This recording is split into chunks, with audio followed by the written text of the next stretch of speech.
Hello, welcome to Shop Talk.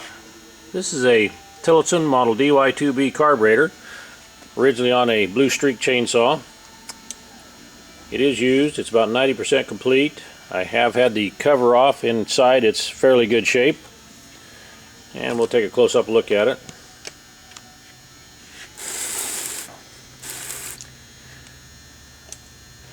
The lower jet here appears to be gone. Right here. There's the Tillotson logo on it.